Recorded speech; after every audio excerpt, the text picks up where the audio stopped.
Good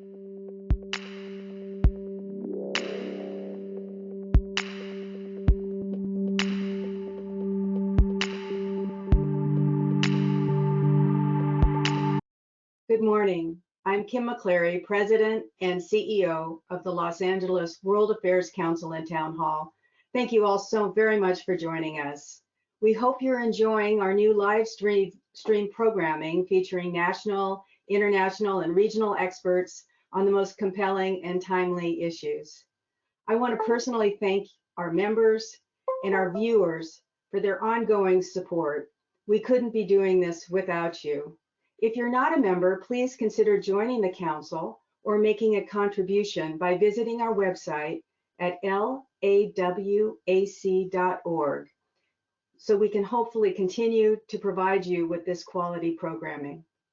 It's now my pleasure to introduce today's program, Politics in the Time of Coronavirus, with politics professor Dan Schnur. Dan will be focusing on 3 areas today: the 2020 election, Biden versus Trump, staggered opening of the country, and how the pandemic is increasing global hunger and poverty, and what are the implications. So Dan, it's time for me to turn it over to you. Can't wait for this morning's discussion. Well, Kim, thank you so much. Thank you so much for everything you and the entire team, Jessica, Claire, Marianne, Alexander, that everyone are doing to bring this program to all of us. It's something I'm really grateful for, and I know it's something that the rest of our audience is as well. I also want to thank our audience for being with us. Each week, the participation in this webinar has grown, and it's a tremendous compliment that so many of you are so interested in being part of the conversation that we're having each week. As Kim mentioned just a moment ago, we're going to cover, as we always do, 3 main topics in the first portion of the discussion, and then open up the discussion to make sure that we're able to include as many of your questions as possible. So this week, we're going to talk, number 1, about the election. The heading for our first topic is why Trump can win re-election and why he can't. And if that sounds equivocal, in just a minute, I'll walk through both sides of the argument, and then I'll be interested in hearing your thoughts on it. The second question we'll get to is ready or not. The reopening is here. As of yesterday, all 50 of the United States, Connecticut was the 50th and final state to begin the process of reopening. So while the reopening is far from being complete in most states, it's underway in all 50 states in the country. And here in California, Governor Newsom has now approved more than 30 counties to accelerate their reopening process as well. So we're moving very rapidly on this front. And then third, as Kim mentioned, we're going to talk, as we do every week, is to try to set aside at least one of our 3 issues for an international discussion. And today we're going to talk about how the pandemic is increasing global hunger and poverty. And what I'd say to all of you who are participating is, if there are topics that you'd like to hear us address in the future, please feel free to email us. Let us know what you'd like us to be covering. And that way we'll try to do the best we can to work as many of those topics into our conversation each week as possible. So let's start with the first question, the Trump versus Biden election. And before we get too far into that, we're going to actually go ahead and post our first poll question. So Claire, if you wouldn't mind putting up the first question for the group, that would be great, as all of you can see. The first question is, who do you predict will win in November? In other words, not who do you want to win, not who are you voting for, but who do you think will win? So you can select one of the following, either Trump or Biden or someone else. And as our conversation progresses over the course of the summer and fall, we'll periodically come back to this question to see how your thinking has changed. Once again, not your allegiances, but more specifically, but rather what you think is going to happen. There's new public opinion polling out today, the Quinnipiac poll, that shows Biden with his largest lead so far, a rough of 11 points. And those numbers are a little bit more complicated than they sound for reasons we'll talk about in just a moment. But Claire, maybe we can put up the results. Look at this, 31% of the respondents think that Donald Trump is going to win. More than double that, 68% believe that Vice President Biden is going to win the election. And 1% will be eager to dig in with that 1% a little bit further, that someone other than Biden or Trump is going to win the election. So very, very interesting results. And let's go on now with our conversation. And perhaps that's a question we can come back to a little bit later once we do begin to engage you with your questions. Now, as most of you know, every election for almost any office tends to be a referendum on the incumbent. When a seat is open, as it was in 2016, for most voters, the election is framed as a choice between candidate A and candidate B, between Clinton and Trump, between McCain and Obama, between Bush and Gore, whoever it happens to be. But when an incumbent is running for re-election, while the identity and the agenda and the biography of the challenger certainly matters, largely people vote up or down on the incumbent. As we've talked about on this webinar before, this year, that referendum is even more specific, not just on Donald Trump's performance as president, but more specifically on how voters perceive his handling of the pandemic. Now, Trump is doing everything he can to change that equation. As was the case in 2016, the majority of American voters do not view him in a favorable light. And so he needs to do everything he can to turn that referendum into a choice, as difficult as that tends to be for an incumbent running for re-election. Now, what Trump has already begun to do is a couple of things. Number one, he has accelerated his blame of China for the pandemic and is essentially saying things might not be great right now, but it's not my fault. It's the Chinese, he's saying, or the Chinese government, for not being more forthcoming when the virus originally developed late last year. And those accusations we're seeing are having a very pronounced impact.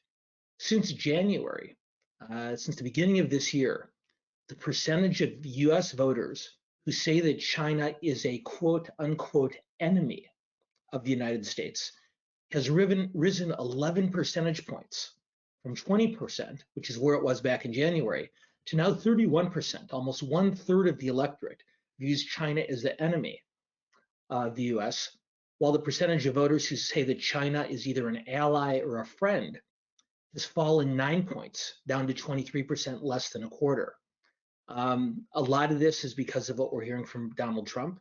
But Joe Biden, of course, in his campaign's advertising, has begun to accuse Trump of being too close to China, too.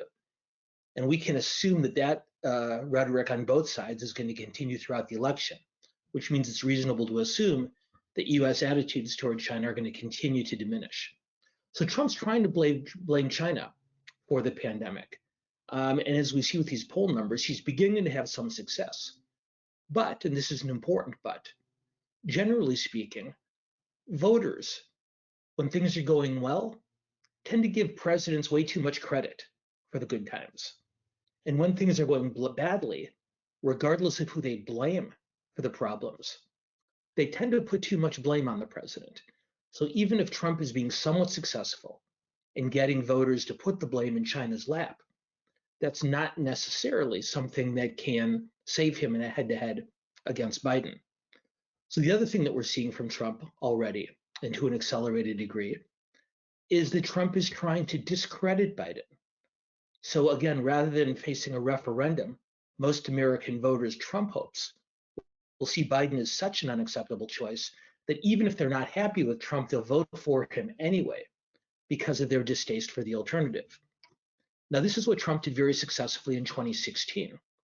Polling in the last election showed that roughly 14% of the voters in 2016 did not like either candidate, did not view either Trump or Hillary Clinton in a favorable manner.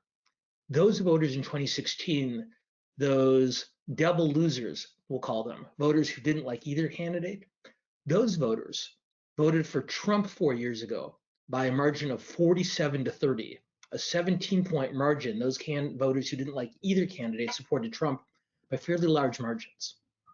So here we are 4 years later, and we still have a similar percentage of voters now who don't like either candidate, who don't view Trump favorably, but who don't view Biden favorably as well. Now, though, that breakdown is a little bit different. From those double losers or double haters, I guess we should call them instead, those voters who don't like either candidate, they are currently supporting Joe Biden by an astronomical margin. 71% of those voters are supporting Biden. Only 19% are supporting Trump. And what Trump has to do in order to get reelected is he is to convince those voters who don't like either candidate that Trump is the lesser of two evils, not Biden. And so when you see Trump going after Biden as strenuously as he has, it's to change those poll numbers from those double haters, those voters who don't like either candidate. Trump, because of course, as we said before, Trump can't win a referendum, but he can win a choice election if he's able to make the other option unacceptable, certainly more unacceptable than voters view Biden today. Now let's go back to our headline, why Trump can win and why he can't. Why Trump can't win? Well, the nation's in a recession. As we've talked about a number of times before on this webinar, presidents running for re-election during an economic downturn tend to lose. So Trump can't win because of the recession. He has the lowest approval ratings of any incumbent seeking re-election in modern history. And even older voters, senior citizen voters 65 and up, who represent the most loyal Republican voters over the last couple of decades, even those voters are heading toward Biden. Donald Trump won in 2016 with white working class support, but white working class women are giving up on him now. And if you add all those up, it seems difficult for Trump to get reelected. That said, Trump can win. And it's not just because we're still almost 6 months from the election, but because of other things we see in public opinion polling. More than any other election in recent history, this is a base election. In most campaigns, candidates have to do two things at once. They have to motivate their most loyal supporters to turn out and vote, and they have to persuade undecided voters to turn their way. But this election, more and more, given such a low number of undecided voters, people either love Trump or hate him, there's not a lot of in between. This is going to be an election about which campaign is more effective at motivating their base. And right now, public opinion polling right down the line shows that the Republican base, conservative voters, are much more motivated on behalf of Trump than the Democratic base, young people, minority voters, Sanders supporters, single women, who aren't nearly as motivated behind Biden. So Trump is unpopular, and he's much more unpopular than Biden. But he has a very strong and loyal base. And so what this election comes down to is which candidate can turn out their most loyal supporters. More specifically, I think the most important question in this campaign is, can Joe Biden convince young people, minority voters, single women, and other progressives that even if they were not for him in the spring, he needs to convince them, or someone needs to convince them, for them to turn out in the fall. If he's successful at that, then Joe Biden gets elected president.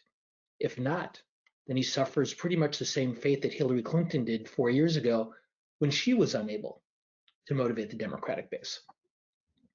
So let's move on. Let's talk about the reopening, because ready or not, the reopening is here. As I said earlier, as of yesterday, all 50 states have begun loosening restrictions. And here in California, almost 2/3 of the counties have been approved by Governor Newsom to move forward on a more aggressive reopening timeline. But there's data, not poll numbers, but health data that calls into question this faster reopening. As I'm sure most of you have read, the White House has issued guidelines in the past that says that states should have a downward trajectory of cases, a lessening of cases over a 14-day period before reopening. But most of the states, the overwhelming majority of the states that are reopening, still fall well short of meeting that benchmark.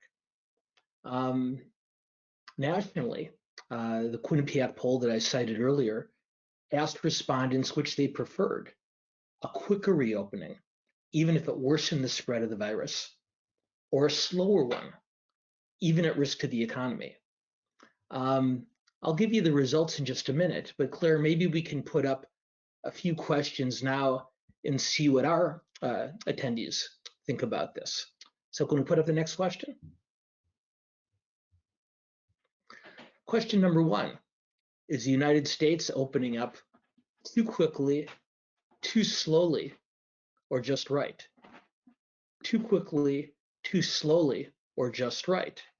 What I will tell you is that at a national level, 3/4 of respondents said that they preferred a slower reopening, not necessarily that this one was too fast or too slow, but they preferred a slower reopening.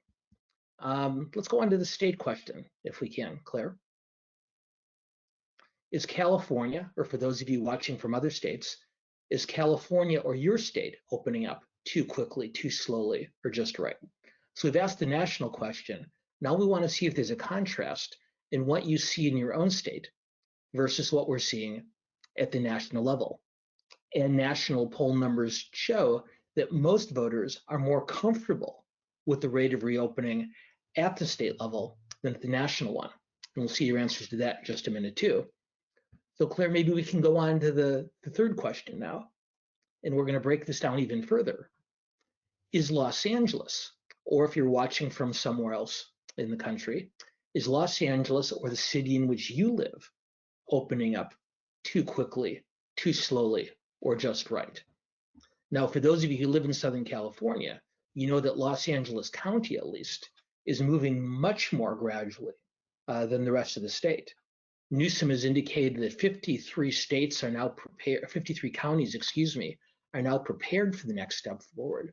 Los Angeles is not one of them, given the continuing difficulty we have here in Los Angeles with the rates of hospitalization, the rates of the virus being contracted, and even the death rates here. So Los Angeles is moving a little bit slower.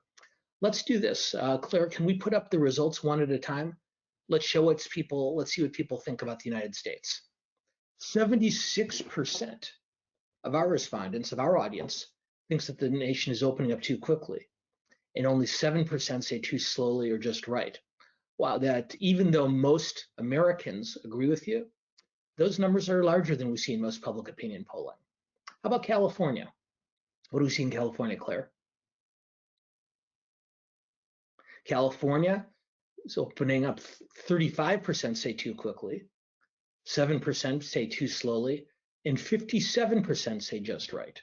So once again, we're seeing a reflection of national poll numbers, people much more comfortable with the rate of reopening in their own states than nationally. And then finally, let's see the local question before we go on. Is Los Angeles your city opening up too quickly, too slowly, or just right? 7% say too slowly, and that's been across the board. So 7% of our group here today is clearly very impatient to get back out into the world. But only 25% say too quickly, 68% say just right. So obviously we don't know if those responses are all toward Eric Garcetti. But since most of our audience does come from Southern California, we'll assume that Mayor Garcetti and other local elected officials here in the Southland get high marks. So let's do this now, and we'll come back to this question about the reopening in more detail later once we open up to your questions. But let's spend a few minutes finally talking about how the pandemic is increasing global hunger and poverty. In this country, when we talk about economic difficulties caused by the virus and by the pace of the reopening, we tend to talk about businesses closing. We talk about layoffs. And as I mentioned to you a couple weeks ago, the other economic impacts are a little bit less noticeable, but very, very important. And I think I mentioned to you a couple weeks back that there's research that shows that 1 out of 5 children here in the US are facing food insecurity as a result of the economic downturn. But in less developed parts of the world, as you might imagine, the economic toll is much, much worse. So far, well, at least until recently, the coronavirus has been a disease of the rich, developed world. Almost 3/4 of the cases reported worldwide were occurring in North America and Europe, as well as more than 85% of the deaths. But it's in the developing countries where the vast majority of the world's population lives that the most damaging long-term repercussions could be felt and where we're just beginning to see the potential impact. One of the reasons that the trending has been slower in developing countries is that populations in those countries tend to be younger. The average age in developing countries tends to be roughly 20 years younger than in the West, and that means the transmission rates are lower in poorer and younger countries. But the lack of income as a result of the shutdown and the lack of protective health measures is changing that equation very quickly. We're seeing rapid increases in sub-Saharan Africa, in Indonesia, in the Middle East, and most notably in Latin America. Latin America's rise in cases has been the fastest in the world. There are now cases accelerating more quickly in Latin America, even more quickly than in the United States and Europe. The World Bank says that 3 billion people don't have access to hand washing with water or soap at home, that almost half of the schools in the developing world don't either. And the result is that poverty and hunger could end up killing even more people worldwide than the victims that the 40 million victims that researchers have projected would die from the virus if no control measures were taken at all. Simply put, the problem isn't a food shortage. It's that people aren't earning enough money to eat properly. And a study by the United Nations says that almost 600 million people, individuals, could become impoverished, meaning that they lack the basic necessities to survive. The result of that is what we'd call a so-called hunger pandemic, which could actually end up eclipsing the coronavirus. The World Food Program says that the number of those at risk of starvation could almost double this year, from 135 million to 265 million. And of course, the irony is that developing countries won't recover until developed countries do. So until North America, until Europe, until other developed countries get their economy back on track, the developing countries are not going to be able to achieve economic recovery either, because their economies tend to rely so heavily on remittances, on tourism, and often on oil or on other commodities. So when we talk about the necessities of an economic recovery in this country, we're really talking about the necessities worldwide, because until we pull out of this coronavirus-caused recession, the rest of the world isn't either. So we've gone through 3 topics, and obviously we really just scratched the surface on all 3. But the best thing about these webinars for me is, even though I surf sort of on the top of these very complicated issues that deserve much more in-depth conversation, all of you who are participating genuinely make sure that we do have the more detailed, more in-depth conversation. So at this point, let's go to your questions. I know that they're already beginning to come in. Jessica is fielding them. Jessica, how are we doing? Do people have anything that they want to weigh in on?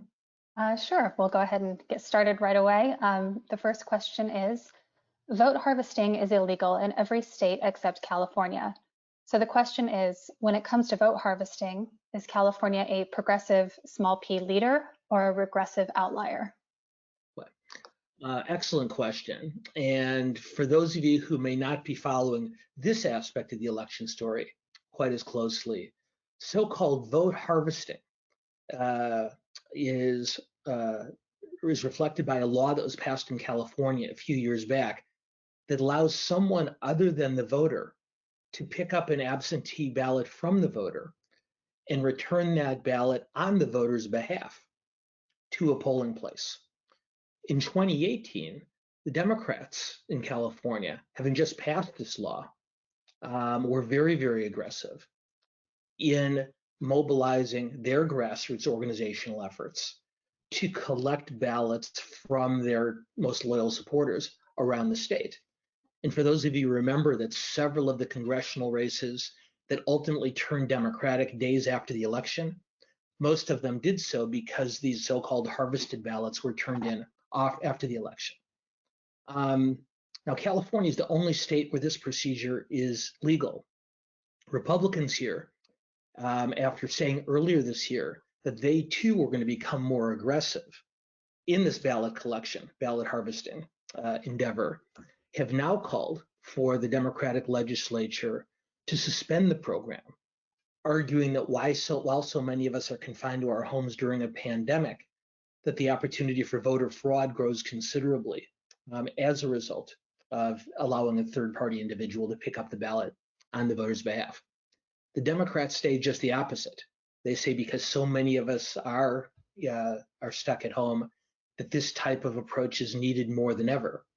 And because Democrats control both houses of the state legislature by a supermajority, you can guess the outcome of that.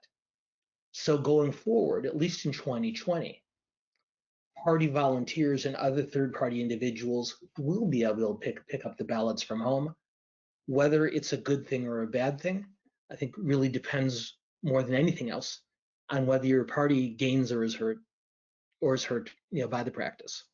And as I said earlier, Democrats were much more proficient at this in 2018. We'll see if Republicans, now that they've lost their effort to have the law suspended, we'll see if Republicans can ramp up and enact the Democrats on this type of approach. Thank you. Would it be better for Biden to pick a vice presidential candidate who is more well-known and a significant politician, such as a Warren, Harris, or Klobuchar, or a lesser-known politician such as Cortez or Masto? That's what it says. Yeah. Well, another really good question. And of course, as all of you know, Vice President Biden committed earlier this year to selecting a woman to be his running mate. But the questioner makes a very, very valid point. What are the benefits of someone who's well known versus someone who's not as visible on the national stage? In my own opinion, for what it's worth, is that the level of name recognition that a running mate enjoys the day before she is picked is really not all that relevant to her success on the ticket. Frankly, once someone gets named vice presidential running mate of either the Democratic or Republican Party, they become very well known very quickly. Mike Pence wasn't all that well known 4 years ago. Tim Kaine was not. The senator from Virginia was not either when Hillary Clinton named him. And so I think the name recognition is less important than two other factors. One is the ideological grounding of the candidate. As I talked about earlier today, and those of you who are regulars with this webinar, you know that I always talk about how a candidate must do two things to win an election. He or she must motivate their base to turn out. They must also persuade undecided voters. Trump has turned decades, if not centuries, of politics on its head because he runs an all-base motivation campaign. He doesn't really try to win swing voters. Biden needs to do both. As we talked about earlier, he has not yet secured his base. Single women, young people, minority voters are not as enthusiastic for his candidacy as they need to be. In that case, selecting a more progressive woman, someone like Elizabeth Warren, someone like Kamala Harris, someone perhaps like Stacey Abrams of Georgia, would have the ability to help him motivate his base. But if the vice president and his advisors decide that there are other ways to inspire Democratic progressives to turn out, and he needs to use his running mate to reach out to the political center, then candidates like Senator Klobuchar of Minnesota, Governor Whitmer of Minnesota, and Senator Castro of Nevada become very important. Another consideration, of course, is the Democratic Party base is overwhelmingly represented by minority voters. And while Biden did particularly well with African American voters during his party's primary, to a large degree because of his 8 years as service as vice president to Barack Obama, he really struggled in turning out Latino voters. And so Senator Castro of Nevada, Governor Lujan Grisham of New Mexico, both could make very alluring picks as well as a way of motivating the base, and in particular, turning out Latinos. And lastly, and most importantly, as Biden has mentioned, he needs a running mate who he believes must be ready to be president. For any number of reasons, including his relatively advanced age, he needs someone to be vice president who could become president fairly quickly. And I suspect if that is as important to him as he says it is, then a governor or senator becomes the most likely selection, as opposed to someone with less extensive experience. So visibility comes with time on the campaign trail. But ideology, demography, and preparation are probably the three primary considerations that Biden's going to use in making this selection. Thank you. We're getting a lot of questions about possibly suppression of votes, about the Republicans stealing the election, or about Trump possibly pushing the election back. So maybe if you want to comment on that, so we're kind of answering a lot of people's questions, that would be great. Sure. And maybe what we can do, Jessica, is next week make this one of our 3 topics, because there's all sorts of questions related to, for lack of a better term, election logistics, vote by mail, the status of the conventions, and certainly the ongoing battle between the 2 parties over ballot access. Now, I'm going to make some people angry with this answer because there's been an ongoing debate between the 2 parties about whether to make it much, much easier to allow people to vote or much, much more difficult. Republicans say that by making it easier to vote, you increase the likelihood of voter fraud. And most studies have shown that there's not very many indications of voter fraud, even when voting restrictions become loosened. On the flip side, Democrats argue that if you make it more difficult to vote, require a photo ID, as is the case in many states, and impose other higher hurdles to voting, they're concerned that that's going to keep people from voting who deserve to, particularly voters in minority communities and young people. But honestly, Jessica, just like there's very little evidence of voter fraud that takes place when voting restrictions are loosened, there's not very much evidence of voter suppression that takes place when voter restrictions are intensified. In most states where Republican governors and Republican legislators have passed and turned into law more stringent requirements, what's generally happened is voter turnout efforts have intensified in turn. So my own opinion on this, and I'm always a big believer in more people voting than fewer, is that both parties tend to exaggerate the impact of their position for political purposes. And I think a smart voter weighs both sides' arguments with some degree of caution and some degree of skepticism, knowing that things are not going to be nearly as apocalyptic on one side as Republicans say, or nearly as catastrophic on the other side as Democrats say. Thank you. Can you touch on third parties for the 2020 election? Sure. As most of you know, in addition to the many progressive Democrats who simply stayed home and did not vote in 2016 because of their lack of enthusiasm for Secretary Clinton, a relevant number, an impactful number of voters instead cast their ballots for Jill Stein, the Green Party candidate. Ms. Stein is not going to be on the ballot this year on behalf of the Green Party, but the Green Party will have a nominee on the ballot. And one of Biden's chief concerns is that he will lose progressive votes to that Green Party nominee. President Trump avoided potential complication on the other side when Congressman Justin Amash, the former Republican from Michigan who's now an independent, Amash had said that he was going to explore the Libertarian Party nomination for president. And just as a disaffected progressive could vote for a Green Party candidate instead of Biden, a disaffected conservative could vote for Congressman Amash instead of for President Trump. The congressman announced last week that he is not going to be running for president, and that does eliminate a complication from Trump's path. There's still speculation about a more prominent third-party candidate potentially getting into the race. Last year, of course, Howard Schultz, the CEO of Starbucks, ran briefly for president without a great deal of impact. There's speculation now about Mark Cuban, the owner of the Dallas Mavericks basketball team, as a potential third-party candidate.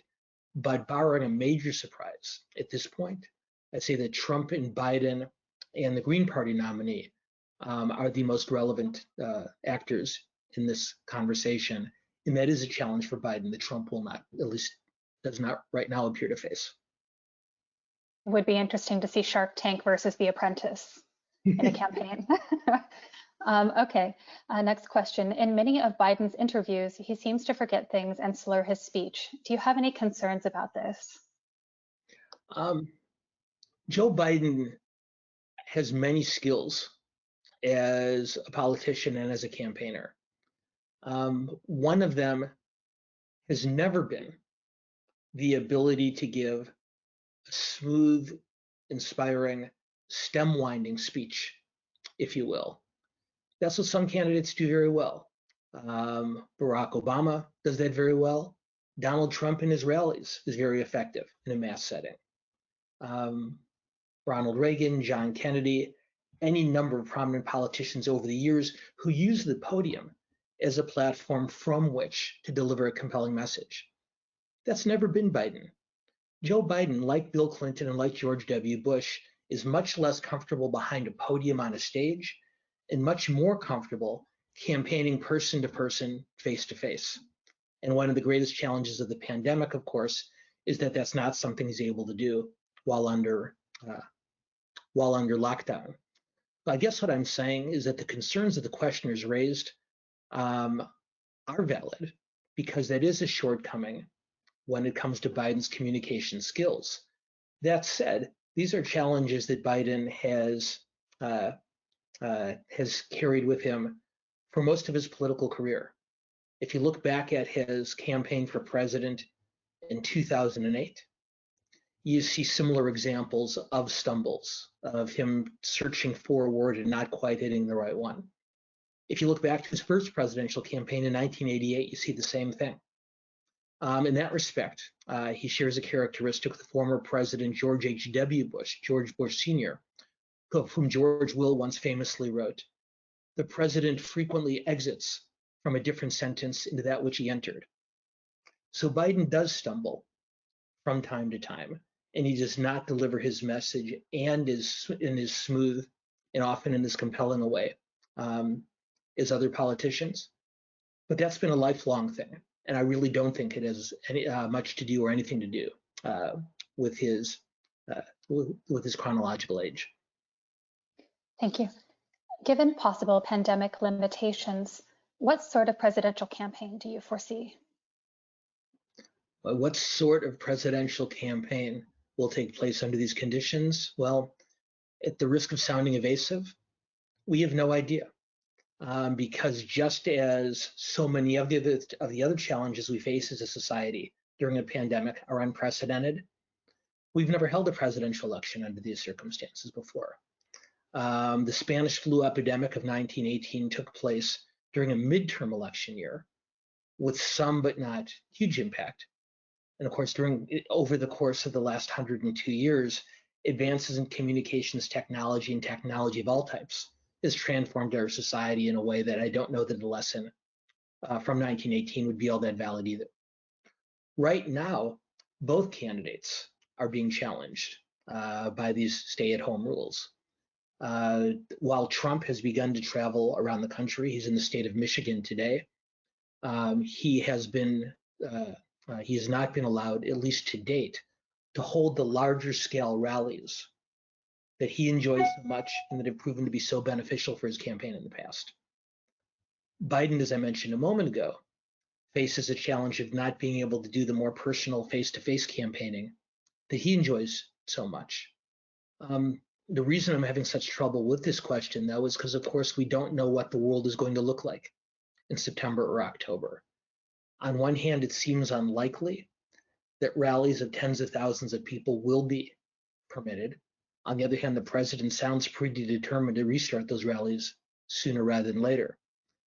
We don't know if 4 or 5 months from now, the candidates will be allowed to meet with small groups of people. We don't know if they'll be allowed to shake hands. We don't know what kind of interpersonal interpersonal conduct is going to be necessary. The one thing I would add here, though, is of course what this does. What social isolation does is it puts a much, much greater import on virtual campaigning, on campaigning online, than we've ever seen in the past. Now, the import of online campaigning has grown dramatically in every election cycle over the last 20 years. and was poised to do so again this year. But no one expected it to all but replace in-person campaigning. And what I will say is that the Republican Party, in particular the Trump campaign, has, as we've talked about in the past, demonstrated a much greater ability to use social media to motivate their party's base than the Democrats, in particular the Biden campaign, has on his side. There's plenty of Democrats who are good at this. The Bernie Sanders campaign did it very well. The Elizabeth Warren campaign did it very well. Pete Buttigieg, Andrew Yang, and other candidates on the Democratic side use social media very effectively. They are now working with the Biden campaign, helping him construct a more effective online apparatus, and it appears to be having some impact. Biden has just had two very, very successful online fundraisers, one with Hillary Clinton, the other with leaders in the American Jewish community. But I would say right now that if you were to match up the two parties in terms of online and social media capacity, the Republicans have a decided advantage. And one of Biden's several challenges in the next few months is going to be to try to figure out a way to close that gap. How important will Barack Obama's reemergence be to Biden's campaign? Sorry, I didn't give you much time to take a sip. That's okay. Obama is of critical importance to Biden's reelection. He is by the measure of every major public opinion poll, he is the most popular politician in America today by some margin. And therefore, it's not a coincidence that over the last week or two, the president in his reelection campaign have begun criticizing not just Biden, but Obama as well. And you heard the president and his allies begin to talk about what they call Obamagate, the scandal that they the alleged scandal that they say allowed President Obama and Vice President Biden to interfere in the peaceful transference of power from Obama to Donald Trump back in 2016, in 2017. Just like Trump knows that he can't beat Biden without making Biden much less popular than he is now, he knows that he'll need to do the same thing to Barack Obama. But with many of the swing voters who Trump secured in 2016, and with a lot of the more progressive Democrats with whom Biden is struggling, Barack Obama's presence on the campaign trail will be of immense value, and Michelle Obama's presence on the campaign trail may be of just as much value, particularly the voters who Biden needs to motivate come November. Thank you. What type of foreign policy do you see Biden pursuing? And do you see Pete Buttigieg playing a significant role? Boy, two good questions, and I'll have to plead ignorance on the second. It appeared during the primary, and emphasize the word appeared, that Biden and Buttigieg always got along fairly well. They're not close friends, but they seem to have developed some type of rapport that would suggest some type of role for Buttigieg in a Biden administration. That said, as a former mayor, Buttigieg, aside from being a very intelligent individual and a very well-read individual, doesn't have a great deal of foreign policy experience. Now, to be fair, he served overseas in the armed services and deserves great credit for that, as any man or woman in either party would who serves in the armed services. But I would be surprised if Biden were to pick Buttigieg for a prominent foreign policy position, as opposed to a domestic policy post, given his Buttigieg's political biography. More broadly, as far as Biden's foreign policy approach, I think what we'd see is a return to, for lack of a better term, the type of foreign policy orthodoxy that traditional Democrats and traditional Republicans have advocated over the years. The establishment of both parties tend to be more internationalist, tend to be more global than either the most conservative Republicans or the most liberal Democrats. And so a President Biden, just like, for example, a President Romney, I think would have instituted a much more traditional global foreign policy approach than a more isolationist candidate or president like Trump, or like, for example, Bernie Sanders might have been. We'll devote a great deal of time in the weeks ahead to talking in more detail about Biden versus Trump on any number of foreign policy and international issues. But for today, let's just say that Biden would be much more likely to reassert a larger and more visible American role on the world stage. But one of his greatest challenges in doing that, as we discussed last week, is an American public that does tend to be somewhat resistant. So a test for a tremendous, perhaps the most important test for Joe Biden if elected president, is convincing the American people that retreating back behind our own borders, as has been the case so many times in the past, is not a constructive role for the U.S. to play, but certainly a very different approach than we have seen from Trump or than we would have seen from Sanders. What helped Biden obtain a coalition to win the nomination was how he was viewed as a moderate. General elections historically move candidates more towards the center. Biden seems to be put in a tough position where he is moving more to the left to fire up his base. How worrisome is this for Biden with salvageable voters entering into the general election? Well, the fact that the questioner used the term salvageable suggests that the questioner took one of my classes, either at USC or Berkeley or Pepperdine in the past, because we always talk about swing voters as salvageables, voters or voter groups that are available to candidates of both parties. So whoever that was, I'm glad that that stuck with you from class. Biden won the Democratic nomination under very unusual circumstances. For the most part, as the questioner correctly pointed out, a party nominee, either Democrat or Republican, wins to a large degree by motivating that party's ideological base, the most liberal of Democrats or the most conservative of Republicans. What Biden did was very unusual, and I can't think of a precedent in modern American history, where he won the nomination primarily as a way of preventing Sanders from becoming the party nominee. After Sanders did as well as he did in the first three states, in Iowa, New Hampshire, and Nevada, there was palpable nervousness among Democratic Party leaders and Democratic Party voters. And they flocked to Biden, not so much on the strength of Biden's agenda, but as the most viable, not Bernie candidate. And so Biden's challenge, as the questioner correctly noted, is less about moving to the center, which is what most general election nominees have to do, but finding a way to secure his party's base. And he's been finding a number of ways in terms of policy pronouncements, in terms of outreach to various progressive communities, and to trying to work as closely with Sanders and his supporters to secure that base. And at least to some degree, it appears to be having an impact. Earlier this week, Bernie Sanders sent a letter, an incredible letter. It didn't get nearly as much news attention as I think it deserved.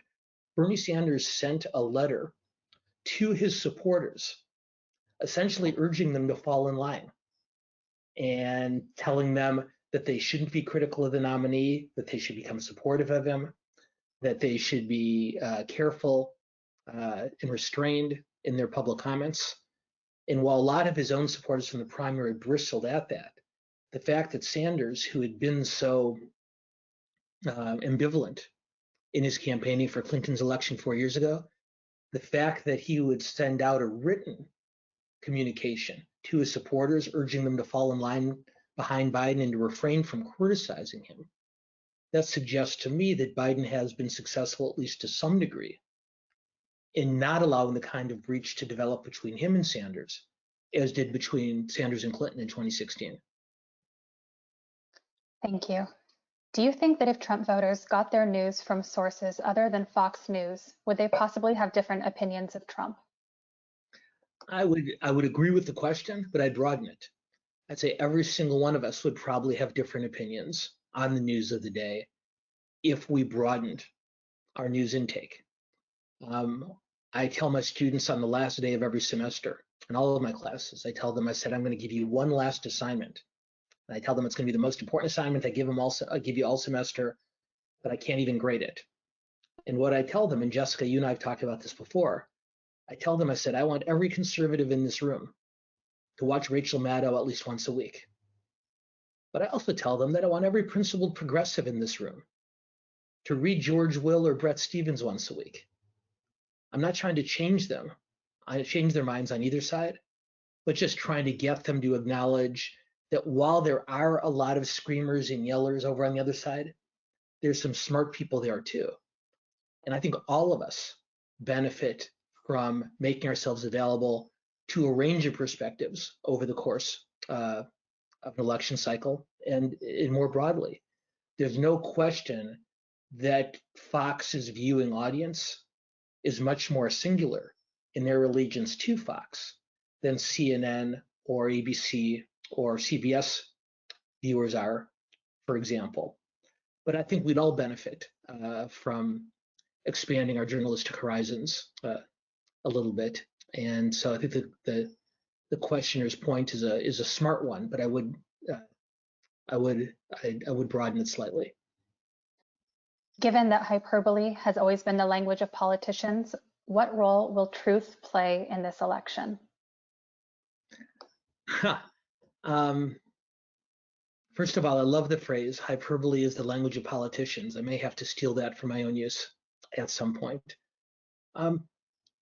Truth will play a role in this election because it has to. One of the unfortunate developments in modern day American politics is we tend on both sides to overlook untruths, whether they're exaggerations or outright lies, when they come from someone we're going to vote for or somebody who we want to vote for. But that said, even though that political center, the salvageable voting cohort, is smaller than under most circumstances, those still are more often than not the voters who decide elections. And if voters believe that they are not being told the truth by a candidate, they're going to become very suspicious of that candidate, much less likely to vote for. One of Trump's greatest challenges, according to most public opinion polling, is that the majority of American voters simply do not believe what he says. Now, because he has such a strong, loyal base, he has not suffered to the degree that he might have under other circumstances because of that. But as the campaign progresses, and this is something we're certainly seeing in his handling of the pandemic, is that American voters, even those who might be predisposed to him ideologically, if they simply don't believe what he's saying, they're much less likely to respond to it in a way that's going to be favorable to him. So there'll be no shortage of exaggerations and obfuscations and downright lies. But ultimately, for the voters who decide this elections, their ability to trust a candidate to tell them the truth, I think still will be determinative. We're actually doing a program next Friday with Rand on truth decay, discussing disinformation and how that's being manipulated. So just if that person's listening, they might want to check out that program next Friday. And the rest of you might as well. It looks like a tremendous program. I love the phrase. I love the phrase truth decay. But what I would say before we go on, Jessica, is this last question, I would argue, relates very directly to the one that came before it. In other words, if you construct for yourself an ideological igloo and only rely or heavily rely on media that agrees with you, what's true and what's false is going to become a little bit murkier, regardless of where you start from. And the broader a range of input that you seek out, the more likely it is going to be for you to identify when a candidate is telling you something that's simply untrue, whether it's Trump or anyone else. Thank you. What's your take on the strength of Trump's base? Is it conservatives who feel dissed by the coastal elites, wanting conservative judges above all else? I think part of it is ideological. And there's no question that there are a lot of conservatives in this country who don't think that their policy concerns are being addressed. That said, I read a tremendous column by Fareed Zakaria in the Washington Post this past week, and he reviewed a book by Michael Lind that talks about class resentment. I've read the column. I haven't read the book yet. I'm looking forward to. But what Lind argues, and after reading Fareed Zakaria's piece, I've read some other reviews of Lind's book and speeches that Lind has given. What Michael Lind argues, and he's a very smart, very thoughtful guy, is he argues about the class resentment that has developed in this country, and in particular, for individuals who didn't go to college, and in this pandemic, for people who have to leave their houses in order to work, as opposed to many of us who did go to college and can work from home. And he talks about the resentment that's built toward the political establishment, toward the media, toward the education establishment over the years. And he, Lynn, talks about how effectively Trump, and in different ways Sanders, has been able to redirect that resentment for political gains. So a lot of Trump's support is pure ideology. If you believe in conservative judges, if you believe in a less engaged US on the world stage, if you have very specific feelings about immigration or abortion or marriage equality, then those are issues that certainly motivate you to vote for a candidate like Trump. But a lot of it, I think, and I will be eager to read the book and report back to all of you on it, comes from a broader class resentment, where the type of party leaders I was talking about earlier, who tend to be more internationalist, don't pay as much attention to working class voters in either party. And so along with the issue by issue breakdown, I think a lot of Trump's most loyal supporters are simply those who use him as a vessel, if not as a weapon, with which to express their displeasure toward political and societal establishment and what they would call elite. Thank you. And I think this will be our final question. We're running out of time. I apologize to everyone who didn't get their questions asked. We'll try to get it on the next one. But does the quote or the phrase, "It's the economy, stupid," still apply? Boy, it sure does. In 1992, the Bill Clinton campaign headquarters had a sign on the wall that said, quote, "It's the economy, stupid," designed to remind not voters, but campaign workers that ultimately that campaign was all about the economy. And ultimately, and we've talked about this on this webinar before, the extent to which the economy has begun to recover by November is almost certainly the single most reliable indicator on whether Donald Trump will be reelected or not. If the economy is not fully recovered, that's going to take some time. But if voters believe that things are back on the right track, Trump's chances for reelection increase dramatically, which, as we've talked about before, is one of the reasons that I believe Trump is pushing so aggressively for a reopening in order to get the economy back on track. But if we are really struggling, and if even worse, there has been another wave of this virus that causes another shutdown, which undermines the nation's economy again, then it's hard to see any way in which the president's reelected. And so, Jessica, that brings us back to the title of our first topic today: why Trump can get reelected and why he can't. He can get reelected if the economy is in recovery. He can't get reelected if it isn't. And maybe that one sentence is the best way to sum up 59 minutes of conversation. Think of all the time we'll save next week. Well, I think we enjoy getting you for the full hour that we do. So Dan, thank you so much. Kim, I'm going to turn it back over to you. Thank you, Jessica. And a big thank you to Jessica, who's pivoted from in-person programming to producing all of these live streams and managing our questions so well. So here, Jessica. Yay. Dan, thank you so much for doing these insightful weekly talks. I think all of us gain so much from your very sharp and thoughtful analysis. And thank you all to our viewers for joining us today. We have such a terrific lineup of programs for you next week. I just want to give you a quick thumbnail of what's coming up. May 26th, we have how Caltech and JPL are tackling the pandemic with this phenomenal panel of scientists from Caltech and JPL, led by President of Caltech, Thomas Rosenbaum.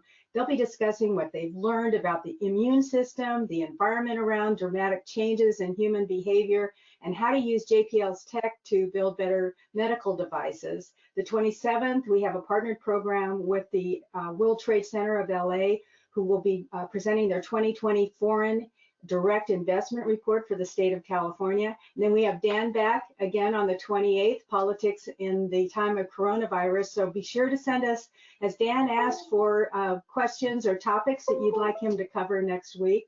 And then on May 29th, as Jessica mentioned, we have a very special program with the RAND Corporation on truth decay. This will be led by President and CEO Michael Rich, with a whole host of academics and journalists who will be looking at focused on facts and disinformation in this new normal that we're living in.